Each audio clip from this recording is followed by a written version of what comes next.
Welcome to my channel and to this video. I'm Ryan, and today we're going to be switching out this interior door lock right here. This one does not lock. It actually does, but there's no key. We want it to be able to lock with a key. So I went ahead and bought this one, and we're going to get that switched out. It's a pretty easy DIY job, and let me show you how to do it.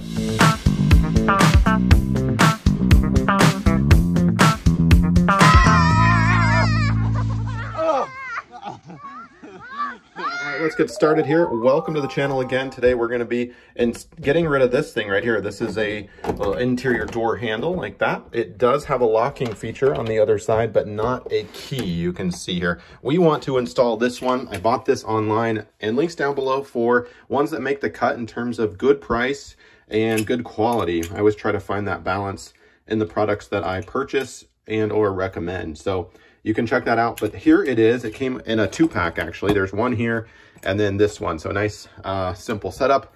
And this comes with everything that you need, or that it needs.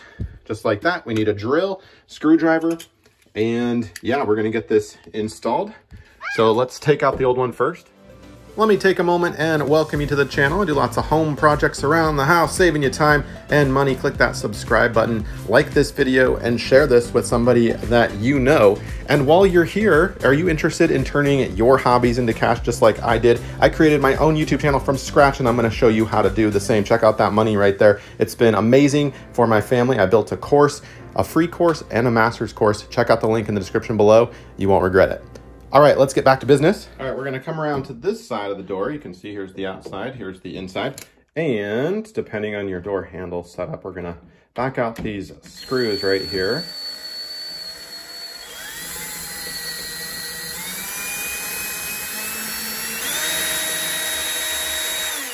Just like that. And we'll do the same thing with the other one. We'll have to bend the handle down so we don't, and get a skinny screwdriver because you don't, or a drill bit, because you don't want it scratching the end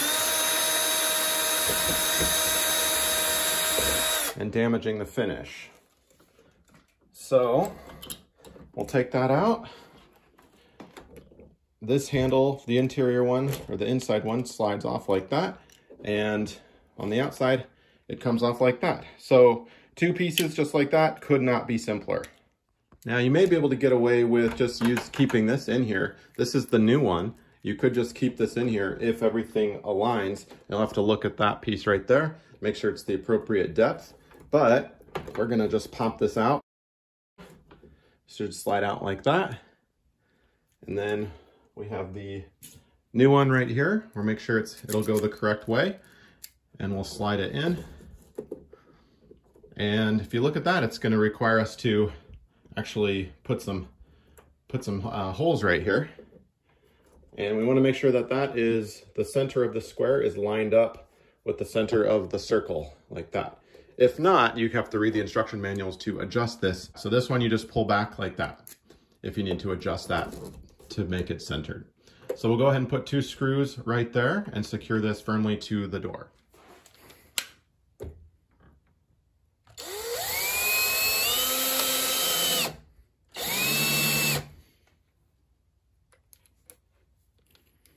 We're not going to tighten it all the way down quite yet because we want to leave a little bit of play. Make sure it's angled up.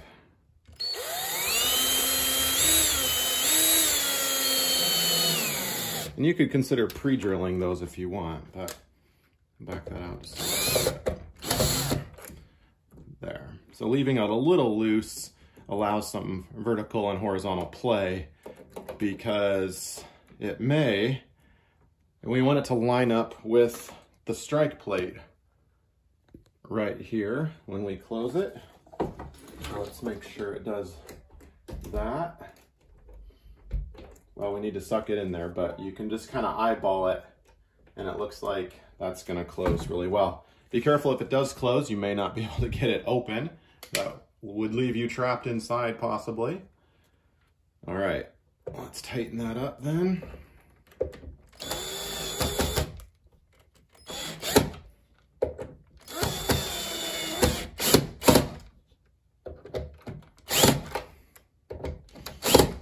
Okay.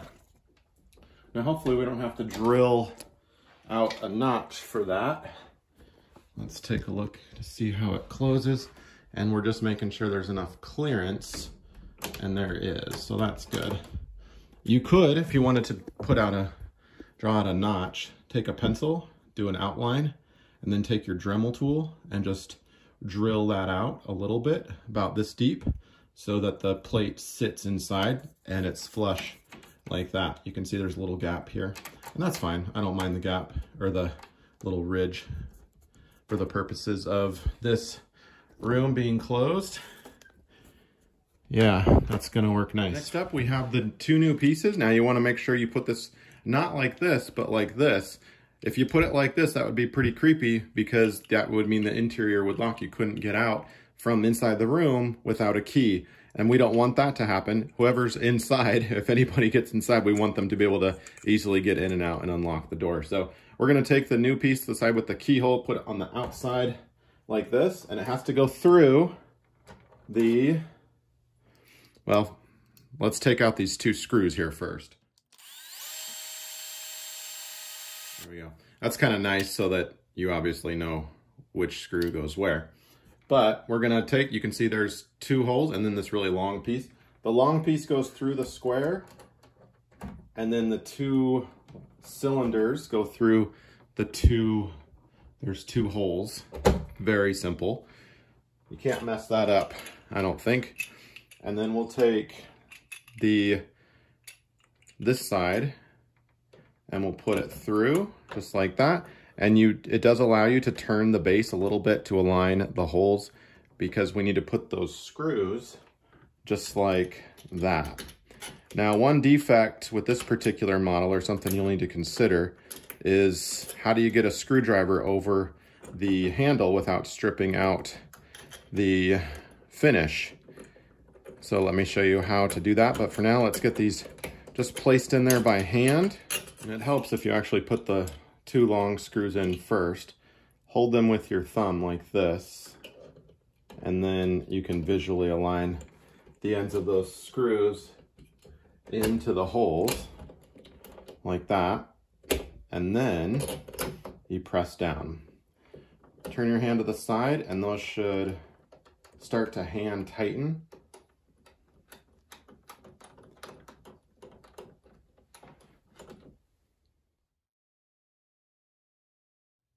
And it takes about 60 seconds. I know it's gonna feel like a long 60 seconds.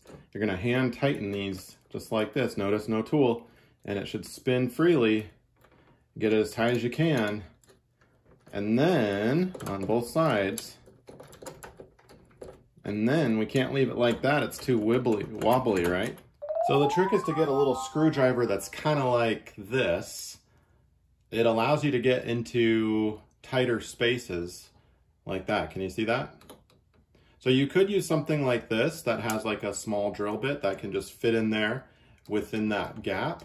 And you just want to measure to make sure that the distance from this to this does not exceed this. Again, it should fit right in there.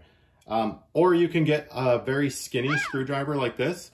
Put some tape on this side and this side, or you can use the instructions, for example, and just hold it there. And then, again, tape would be better.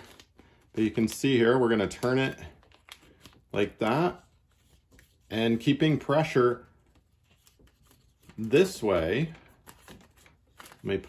keeping pressure this way on the screwdriver so you don't strip out the screw. And by doing that, you're gonna tighten it up. Can you see that turning? It's biting very well, and we're protecting the finish right here. Okay, so I'm gonna continue to do that. That is gonna be probably the most effective way, and chances are you have a skinny screwdriver on hand. All right, so they are screwed tightly. The finish is good, so that worked. Now let's test it out.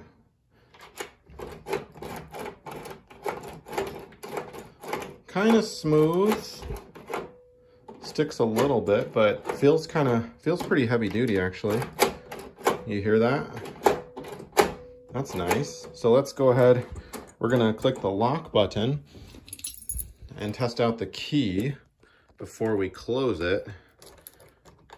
It is locked, by the way. Okay. And let's see, when we turn the key, look at that. It unlocks this side and then opens it up. So let's give it a real try now. Actually, let's make sure it closes first. That looks good. And now we will lock it.